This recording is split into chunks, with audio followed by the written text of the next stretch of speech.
I want to welcome to the show Lisa Boucher. Lisa, welcome. Thank you, Melissa. Thanks for having me. I am so excited about this conversation about alcoholism and recovery. I don't have the stats in front of me, but I know it is rampant. And I know through the pandemic that alcoholism and addiction is on the rise. I would love to hear a little bit about you and your story. You're super open about your addiction and recovery process. Fill us in with you and how that started and the progression of your journey. Well, I got to take you back to my childhood Take me way back. That's I where it got to always take starts. you way back because that really is. I mean, they say most of what happens in our lives, especially for writers, is before we're 15 years old. And so I grew up in what everybody would consider a very normal Italian Catholic family. Short version is my mother was an RN, my dad was a businessman. Everything looked normal until my mother got addicted to Valium from the doctor. That started her addiction, and hers really snowballed. She didn't, she would call what I guess everybody says is a social drinker. My parents had their card clubs or whatever, but there was a point where my mother, I think she crossed the line early with the pills. Benzos are highly addictive, and I really do cringe because I'm also an RN, and it's cringeworthy to see the way doctors still continue to prescribe these very addictive drugs. They know people will get addicted, but her, drinking escalated in my teenage years, and in a span of 5 years, this woman went from being a functional member of society to literally not functioning at all. I would come home and find her passed out drunk on the floor. I can't tell you how many times. And as a child, even a young teenager, it gets traumatic after a while. But then you start building these walls where it becomes, this is so abnormal, but it becomes normal. And I do know that my father was a rageaholic. He could not control this monster disease. And so it was an extremely toxic environment. They took her all over the place to get help, and doctors did nothing but medicate. They misdiagnosed her, and I feel very strongly about this too, because I'm seeing this continuing on 30 years later. Nothing has changed, where people, women, men are going in with depression, anxiety, all these things, but they never look at, pull back the curtain and what is behind it. And 9 times out of 10, there's alcohol or a drug that is fueling these maladaptive coping skills. So she's going to notable psychiatrists, the Cleveland Clinic, here, there. Nobody is diagnosing her as, hey, you have the disease of alcoholism. And so this went on my entire childhood. My mother did not sober up until I was 21. I have 2 older siblings, a younger brother. So this is what we were exposed to our entire life, and it was a mess. So fast forward, my mother finally, she has an accident. I talk a lot about it in my previous book, Raising the Bottom, where she finally, after this accident, she broke her neck. And it was misdiagnosed. These hospitals are a piece of work. By the grace of God, she was also, like I said, an RN. She knew enough. She tied a bandana around her chin and over her jaw because they were taking her to rehab. Oh my gosh. Complaining of the pain. And when she got to the rehab, that physician was also in recovery, knew exactly what she was looking at, sent her immediately for more x-rays, MRI. They diagnosed the broken neck, and she had the halo. She wore the halo with the screws in her head. Yeah. I mean, serious broken neck. It is a miracle she was not paralyzed. So, she had this dramatic low bottom story. Yeah. And when my drinking started to escalate in my 20s, I married a professional. We didn't have our kids yet. So we did. You and I were talking a little bit before we started recording. I was a flight attendant. I'm living in Dallas. I'm in Houston. My husband's in Dallas. Our first year of marriage is like one big date, and we're drinking and we're having great dinners. And, when you're in your 20s, you can get away with a lot of heavy drinking, and people attribute it to, well, you're just young or this or that. And that's kind of what I did. And it wasn't until we moved back to the Midwest And then I settled back into a marketing job because flying was just too hard from the airports and whatnot. And the normalcy of life, I just couldn't do it. I just could not do 9 to 5. I was so used to chaos. And so I started drinking more, and I started to recognize it. And like by now, my mother, I'm seeing her morph into this incredible woman that she was always meant to be. That must have been crazy for you to remember how she used to be from having her gone for so long. Well, it really was. It was like you're raised without a mother because she's there, but she was never there. She was completely checked out. And then, she's just flourishing in a way that was just truly a miracle. I mean, we don't see miracles very often. And I didn't see that miracle in any kind of way with healthcare, and that's a really important point. I mean, as an RN, I don't see a lot of healthcare miracles. I know there's probably some where God does heal, but I see a lot of miracles in the rooms of recovery where you take these broken people that, modern medicine just could not fix or touch.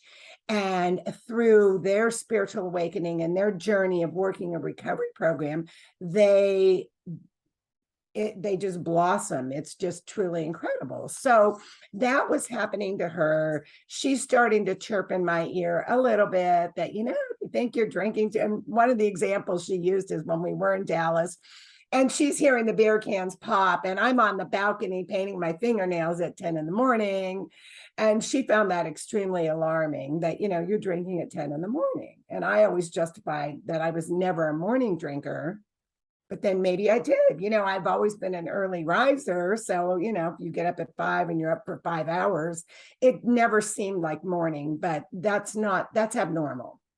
So those little things, and it wasn't something I did every day. By the time I quit drinking, Melissa, I was not a daily drinker. And so this like blows people away because there's still this stigma that you have to look a certain way and be a total wreck like my mother was. Have a rock bottom experience. Exactly. And, that is my message is you don't have to have these low bottoms, these horrendous bottoms. I mean, I see alcoholism swirling all around me and young mothers in particular. Yeah. They have lowered the bar so much that it's truly sad, the play dates with booze and all that. And then who's driving the babies home? Like, in what world is this okay? And I want to encourage women to stop the nonsense, but some of them are so emotionally blunted and immature. They say we stop growing when we pick up the drink. So we're dealing with 30-year-old women that are 15 and 16 emotionally.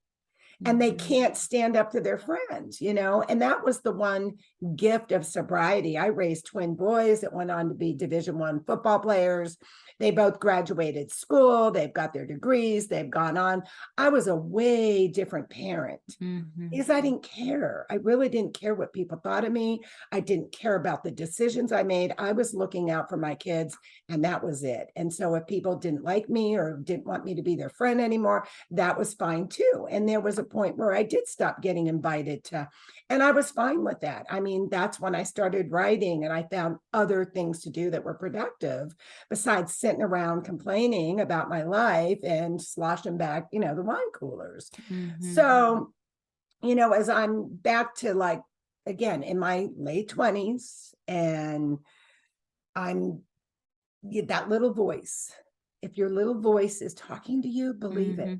What did your little voice say? Well, I'm sitting at a bar stool in the middle of the day. I was in advertising and marketing. So I did all the media buys for a hotel management company. And I got to know everybody in the bar, and so I'm sitting there waiting for whoever I'm going to meet. And the little voice starts to say, I think you're drinking a little too much. Because I'd maybe have one drink initially, but now I'm up to 3. So that is another really big red flag for people to understand the progression. And I learned from my mother. So if you have just a little bit of knowledge about the disease, if you notice, if you're someone who can drink one drink a night and it never changes or 2 drinks a night and that never changes, you're probably fine.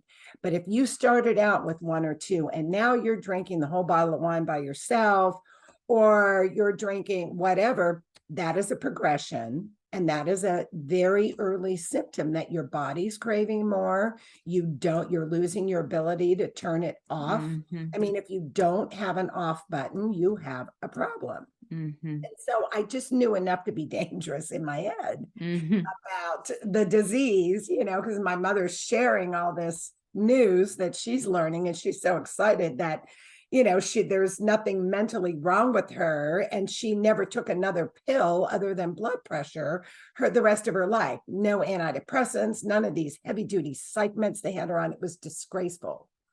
So I'm learning about it. I'm seeing the progression in my own life. And then I'm getting to a point now where my emotions are all over the board. Yeah.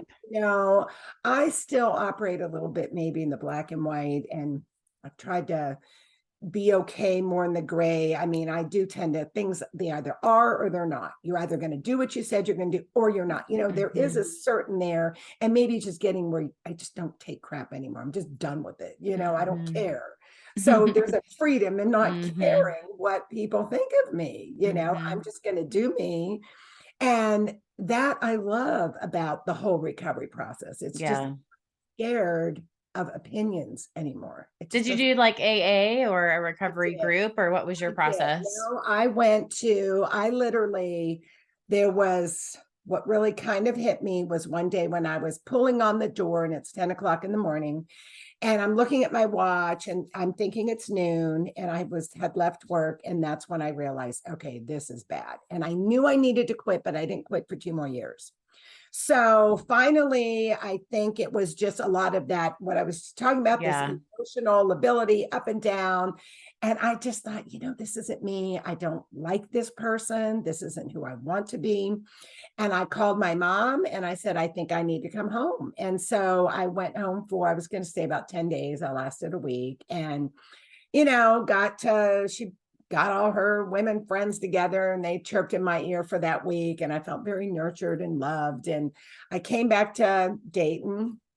I went to meetings for about 3 months. I'm not sold on this at all because I'm sitting there. And back when I got sober, there weren't a lot of women. So it was kind of tough sitting. It was more of a male environment. It really was. And these were hard drinking men who drank 5th a day kind of stuff. Late, and I'm thinking, I don't belong here at all. But there was just something in me that said, no, just keep going. And then I finally did start to see some women trickle in, and I did finally hear my story of this woman who was in corporate America, and she was just she wasn't, this low bottom hot wreck either. And I was like, wow, and then there's a line in the big book that talks about, I think it's on page 33. I have the 3rd edition, and it talks about women alcoholics are often gone beyond recall in a few years. I went, whoa, because that's exactly what happened. Can you unpack what that means? Well, what it means is alcohol affects us a lot differently than it does men. We do not have enough ADH in our liver. It's a chemical that breaks down the ethanol alcohol. So we lack that. Women lack that. So it saturates our brains, our everything far more readily than it will a man. Can I interrupt you really quick too? Sure. This is something I just learned, is that you can not have a drink you can drink on a Monday, let's say, and that drink on a Monday is still going to affect you the following Monday plus 3 days. It takes 10 days for your liver to fully be cleansed, for your mind to fully be cleansed of that one drink. Well, I don't know, Melissa. I'm going to say your mind, yes, but I know the liver metabolizes 1 ounce of alcohol an hour. Okay. So I worked ER for years, and we get all the drunks come rolling in. So, you get them to sober up. We're literally, if you drew their blood, it would be 0 after a certain number of hours. Gotcha. So it's not really in the body per se, but it's more in the mind then? It absolutely clouds the mind. Yeah. I mean, Alcohol changes our brains. It really does. And it is shocking how I look back at my thought process when I was drinking, and you think you're fine. And like I said, I wasn't even a daily drinker, but the way that I would twist, and they say we have a disease of perception. Mm-hmm. So my perception of reality was distorted. And believe me, it is so true, because the women that I've worked with over the years, they come and they're looking at their life one way, and then they start to dry out. And after a few months of no alcohol, and you start to, they're talking and you're unpacking, all their resentments or this, and you start to put it back in their lap. Well, okay, wait, let's really look at this. For like people in bad marriages, a lot of them, well, you stayed. And a lot of times they stayed because it was easier, because they could drink the way they wanted to drink and didn't have to really worry about the kids, because maybe they had a husband who was very codependent and, just allowed this to go on. Or, I mean, I could go on and on. That's a whole other, but there's a lot of reasons why we do what we do, or don't leave situations, or we claim to be the victim. And that happens with a lot of people. They feel like they are the victim. Look what everybody's doing to me. And it's like, well, look at your part. And once you look at your part in things, 99% of the time, our problems really are of our own making. But alcohol really numbs that perception. You can't even really see it. That's exactly right. I mean, we either trust people who are untrustworthy and then cry because we get hurt, or, we pick people that we know we shouldn't be with because the red flags are screaming, but we're going to change them, or it's going to be different. It's going to be okay. Yeah. And it never is, and then we're hurt. So when you start to really look at your own part. So I'm in AA for 3 months. I have a 1-day relapse because I realized I'm not an alcoholic. This is ridiculous. And I drank. You're pushing it against it because it doesn't seem as bad as everybody else. And I hear that a lot. Like, it's not really that bad because I'm not doing this, I'm not doing that. But how did you know for you that it wasn't healthy, that you really weren't the person that God created you to be, that something wasn't right? I think it was that 1-day relapse. It just held the mirror in my face. I got drunk, I got sick, and I'm like, really? So if you don't have a problem, why couldn't you stop at that first beer or that first glass of wine or whatever? And so I think that was it, that it just, and like I said, I had the inkling for the last 2 years that my drinking was progressing. I've been in and out of college, Melissa, for 10 years. That was another manifestation of my disease, the inability to stick with anything, the inability to make goals for myself, the inability to hang in there when the going gets rough. My solution to everything was, well, that's too hard, on to the next. And so that, like I said, you can get away with that for a little bit in your 20s. But I started to notice my friends moving on with their lives, graduating college, moving on, still looking for the party, so that doesn't translate well to adult life. So all of these things were like a perfect storm for me, that the drinking's escalating. I'm just very focused on buying wine by the cases. Everything was about, what are we going to do? Where are we going to eat? What are we going to drink? And we need more wine and that kind of stuff. So I was just done with it. I was just done. Became a security blanket. Well, it does. It's your best friend. And it's the only coping skill that I had, because my mother nor my father taught any of us healthy coping skills. They had none of their own. So how do you learn? And that's a really important thing that we need to give to our children, is give them, at least 3 or 4 really solid coping skills that can be their default. Ways to manage anxiety, manage disappointment, manage hurt. Because I do see a lot of this where wine is our self-care, and you deserve that glass of wine. You deserve that drink. And instead of caring for ourselves, it really is not only destroying our bodies, but it's preventing us, creating that roadblock to actually dealing with our problems in a way that we can grow and change. That's exactly right, because you're just masking all of the emotions, and it's not self-care. Here's the other thing I don't think people truly understand about alcohol in and of itself, is a class 1 carcinogen. So it 100% causes cancer. The big alcohol companies know this. Everybody knows this, but they don't, they hide it, they bury it. And I said, if you really think about the disconnects in our culture, the American Cancer Society has these big galas with the booze flowing. So the very thing that they're raising money for to combat cancer, people are drinking, giving themselves cancer. The number of people that have breast cancer, especially in the rooms of recovery, I started to notice that. I'm like, what is going on? All these women are getting breast cancer.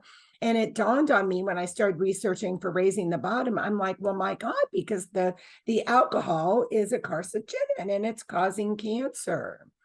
So, you see people all over social media, they're talking about, I just got through breast cancer as they're toasting with their glasses. And it's just sad. I mean, at this point, it is sad because, these women, they are moms, they are sisters, their wives, we're losing a lot of great people because our society continues. And the only real winners are big alcohol and big pharma, because we get sick and then they get to sell us a bunch of drugs. And the big alcohol is, pushing it.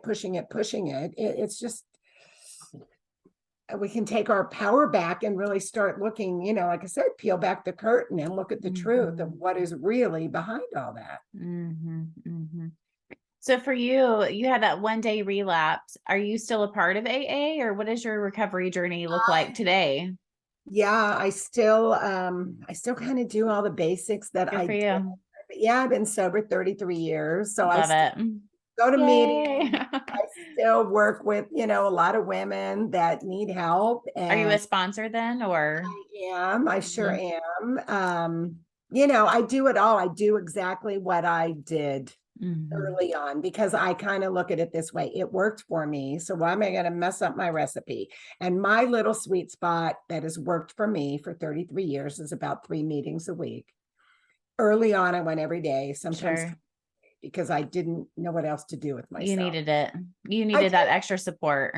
Well, I just needed someplace to go where I wasn't going to be tempted because my husband still drinks. So, there's alcohol in my house right now. If I want to get drunk, I could easily just walk downstairs. And so I needed to go away from it, and we have to live in the world. And that's what I tell people. So I know some people, they get sober and they're like, oh, I'm never going to be around alcohol. Well, good luck with that. I mean, I'm not going to limit my life like that. I went to Italy sober. I toured wineries sober. I'm not going to not do what I want to do just because I don't drink. And, when you boil it down, it's such a small thing to give up to live your life.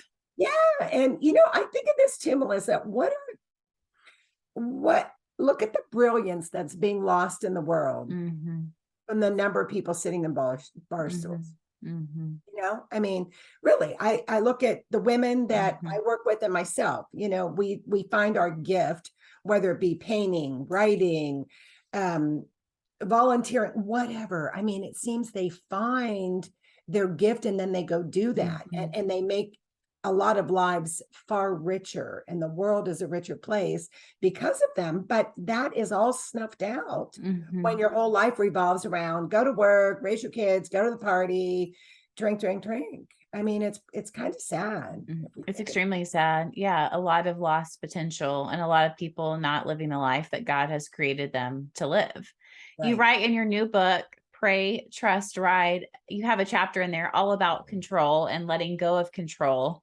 I'm curious how in your addiction and your recovery journey, how did letting go of control help you to move forward? That was the key aspect of recovery, is letting go. And so in the 12 steps, there's the third step that we stop trying to be the director and play God, and we let go to a power greater than ourselves. And so that is the whole gist of recovery, kind of in a nutshell, that we stop trying to push the river. And so I wanted to then write something to help people just in everyday life, because we have to live in the world. And we still get, I still have days or whatever, and I have books all over my house, and I can just pick up something and read it. And I have my little go-to books to get me out of a negative mindset. And so that's what I wanted to give to people, is a short book that you can throw in your car, put it in your purse, put it in your saddlebag. When I went riding, I was telling the cowgirls out there, put it in your saddlebag when it comes out. And when you're in a funk, open it to any page. I think the longest chapter is 6 or 7 pages. And that was by design. There are some pages with only a line on it. And that was by design, because I might just need a nugget of something else to chew on beside the whirling in my brain. And I know that's what I wanted to give, because it is all about letting go. I've always told my kids, you do the footwork, you do what you can do.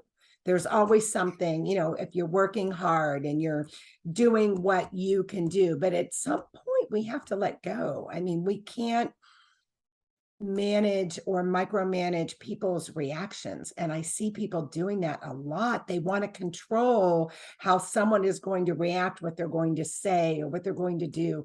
I mean, that takes an enormous amount of emotional capital that you can use for something far more beneficial. So quit trying to control, other people, situations, outcomes. And people live in the future so much, they're projecting. So that's where anxiety resides, is in the future. So they're in this tiz over what is going to maybe happen. And I love my mom. She used to say, bloom where you're planted. So she'd say, Lisa, where are your feet? Bloom there. And really, Eckhart Tolle talks about that, the power of now. If we can stay in the moment and bring ourselves back to like right here, right now, regardless of what's going on in my life, right now I'm talking to you. And so everything is fine. I'm sitting in this space and all is well with the world. I don't know what might happen when we're finished. But right now everything is okay. And if we can operate like that more often than not, we have a lot less anxiety in our lives. And then you don't need that alcohol to like take that edge off. Everyone looks for that big, that sigh.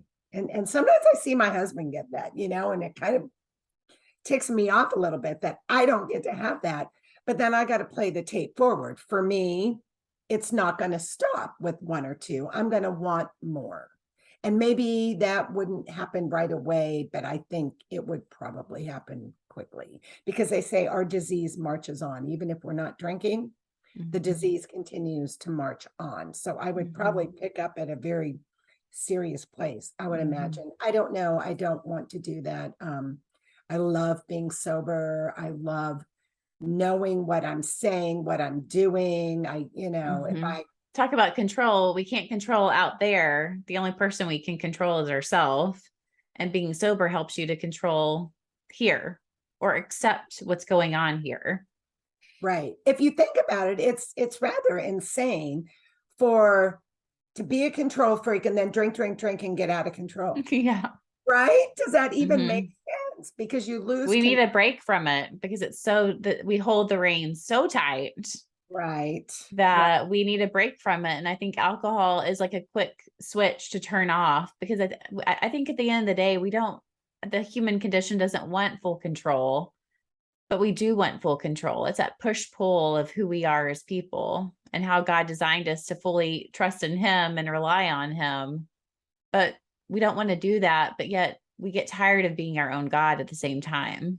It's exhausting. It's exhausting. I mean, that spiritual connection is what brings peace.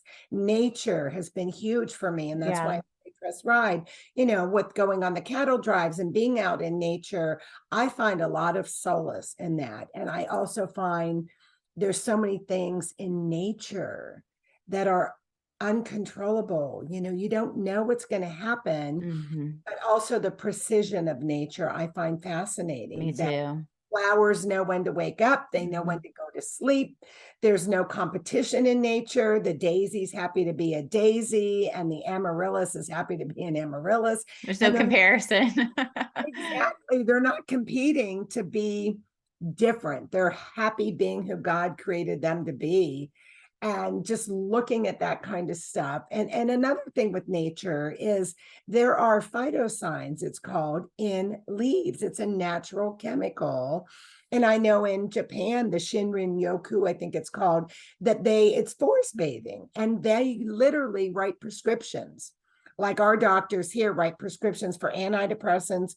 In Japan, the doctor will write a prescription to walk this park 3 times a day, or go under a green canopy, and you get these soothing chemicals, and it's so much healthier. And like with children, if you have kids and your kids are just bouncing off the walls, take them outside, go take a walk. Nature is its own curative. It really is. My family and I were in Costa Rica this summer, and I'm a very anxious person. I have a lot of anxiety. And it was so strange because at a cellular level, I felt calm. It's the And I mean, there was just so much nature all around us. And not only that, but you had to like really look to stay alive. You know what I mean? Like there was like poisonous frogs. I mean, there was like, we went on some crazy experiences. And I think there was something to actually having a real threat that I didn't make up threats in my mind. Right. And so I will absolutely attest to that. It was so strange because I'm like, I just feel different at a molecular level. And so what's that called again? Phytosigns. Uh-huh. PHYTO something. I don't know exactly, but yeah, they are chemicals. So it's a real thing. It's not like you were imagining it. So you're getting the phytosigns, and you're also getting that being in the moment, like you said. Oh yeah. Out for, poisonous frogs or snakes or whatever. So you're present. I mean, think of how many times, we go through our days when we're there, but we're not there, or we're doing something and our mind is a million miles away. So we're not really present. Yeah. I've learned, for me, nature is just a part of it. My husband ran the Chicago Marathon 2 weekends ago. And so we had a chance to walk around the city, and he was like, "What was your favorite part of the walk today?" And I was like, "It was the yellow leaves." Yeah. And he just laughed because he's like, "That's just you." And I'm like, yeah, like nature is so much a part of me and my journey and health, that to not have it is, in a lot of ways, I think my anxiety spikes, which then makes me want to numb or self-medicate in unhealthy ways.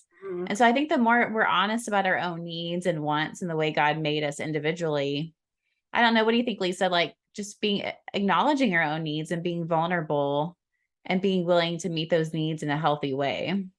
Well, I think what you said, Melissa, you have to kind of get to know yourself first. So you're aware of, okay, you're anxious and nature works for you. So now you know how to take care of yourself. And I'm assuming you go to nature when you need, Even though I live in a city with not a lot of nature, I mean, you have to be creative about it. So in my backyard, I built a garden. There you go. I have plants, I have flowers, and I intentionally like look at those flowers. I try not to look at all the houses around me, but look at those flowers because it really is grounding, and it does change our chemistry. Right. And that's the benefit of learning to get to know yourself. But if you're constantly drinking or just out and you're just going, you never get that moment of introspection. Like, what do I like? I used to always think I was this extrovert and I loved it. And I realized when I got sober, no, I'm not. I'm an introvert. And all introversion means is I recharge time alone. I mean, I love people. I'm enjoying talking to you, but, I couldn't talk to people all day long, every day. I would be so drained. So I need to then step away to my nature, to quiet time, and that recharges me. So I learned these things about myself in recovery that I didn't know. I thought I was one way, and I realized, no, I'm not that way at all. I am a completely different person than I thought, in a good way. I mean, in a much better way, that I like me much better now than I did being that party girl running around. It just, it's kind of sucking my soul is what it was doing. It was. I love this because it's what I'm hearing you say is as you got to know yourself more, you actually liked yourself better. But I think there's even this push pull where we feel shame or a lack of confidence. So we feel like we need to keep doing these behaviors to keep us from looking at ourselves. But when you look at yourself, I believe that each of us are God's masterpiece. So each of Right. us is made well. So to take that time to actually get to know yourself, I think is a really fun discovery process. Well, it is a discovery process and it takes courage. And I always encourage the women, like, don't be afraid. You've got to stop going along with the crowd like you're still 15. Mhm. It's like enough. It's Be laughable. well, it is, and it Mhm. just it's kind of heartbreaking. It's like, come on. I mean, how are you going to teach your children to be strong, independent people if you're caving to this adult peer pressure to drink, to do this, to do that? It's like, stop it, because we can't, if we don't approve of ourselves, nobody else is going to approve of us either. Mhm. And it took me a long time to learn that. Like, I don't need approval anymore. And I think it went back. I was seeking my father's for a long Mm. time. And then I realized I don't need that. Excuse me. So I approve of myself, and that's all that really matters. And so now I have this relationship with God. That is really what matters, because when it comes down to it, my mom, again, she was very wise. And she said, you know what, Lisa, you come into this world alone and you're going to go out alone, and you better be right with God, because that is all that matters in those in between spaces. Is like, Mhm. are we doing and living in a way that's going to nurture our soul? Or are we living and doing things in a way that is depleting our soul? Mhm. Yeah. I think that's a very poignant way, very simple, but also very profound. Are we doing something that's helping us or hurting us? Because a lot of people are very self-destructive. I would say most of us are Yeah. until we're willing to do the hard work Right. of caring for ourselves well. And what I found in my own journey and process is, yes, it is hard work, but you can actually begin to enjoy the work. And I begin to see that, no, this is a better way for me. It does take energy and it's not perfect. It's not linear. I have ups and downs and I still battle with anxiety and depression to this day, but I can battle differently and I can learn from each moment and to keep moving forward in a way that's gentle and kind and curious. Right. I love that. And that's true. I mean, you've embraced your flaws, Mhm. 'cause we all have them. And so Mhm. you just find a way to live with them, because everyone is living with something. I do know Yep, that. yep. I mean, everyone has their own cross to bear, and we just pick it up and do the best we can with that. And for the most part, I'm sure you're helping a lot of people with your podcast and whatnot. When we take these weaknesses, we can make them into strengths, because Mhm. it does give people permission to, like, okay, you can have these issues, but you can overcome them. But you're not going to overcome anything if you don't face that you have this issue going on, Yeah. and it just takes a lot of, like I said, courage. I think we Mhm. have a problem with courage, and Mhm. nobody wants to, be the one to break the mold or something, or that fear of what people Mhm. think. My God, that keeps a lot of people stuck. Yeah. I think it's Brene Brown, and I know she says this in the book, The Gifts of Imperfection, that the Latin word of courage means to suffer with. Hmm. And I think that's really powerful. And you write about the power of meditation in your own life. And I really believe that as we meditate and create space, it gives us the energy to begin to have courage to sit with our own pain, to sit in suffering. What are your thoughts? I think that meditation is really difficult sometimes. Oh yeah. It really is that wandering mind. But the more I do it, and I've had some really profound spiritual connections when I've practiced it regularly. And I'd be lying if I said to you I'm like great with it all the time, because I am not. And actually, just in the last month or so, I'm really delving back into it in a deeper way than I think I have before. But it's just that the insights that you can get, And then if you can accept what you learn about yourself instead of fight against it or deny it, that's kind of key there, is to that acceptance, and I think a lot of women especially have this guilt and this shame, like Oh Renee, yeah. and they're judging themselves far more harshly than anyone else is going to. Hmm. So I always try to, and I saw that in my mother.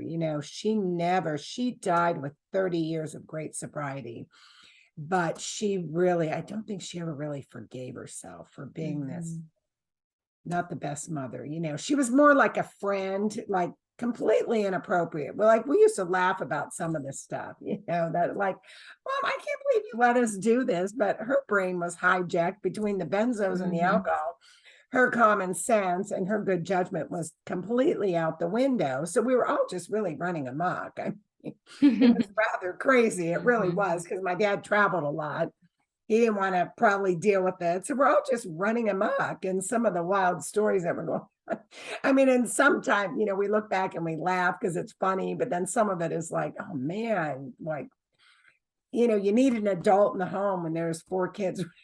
You need a grown up. You need a grown up, and we didn't have that. So it Yeah. was just pandemonium and I think that was really hard for her to get past. Yeah. I don't think she did get past it. Well, I think most parents want to do a good job, and all parents, we all fall short. And Right. that's a hard thing to wrap our minds around, because, being a parent is one of the greatest responsibilities that there is. Right. Lisa, this has been so good. Do you feel like there's anything that we haven't hit that you feel like, ooh, I just want to say one more little nugget? Because I know you're about the I nuggets. don't think so. No, I don't think so. I think we hit on a lot of topics here. So Where can hopefully, we find you, and where can we get the book? the book's on Amazon or any bookstore. If it's not sitting on the shelf, they can order it for you. And I'm on Twitter, Instagram, and Facebook at Boucher author. Thank you so much, Lisa. Thank you, Melissa.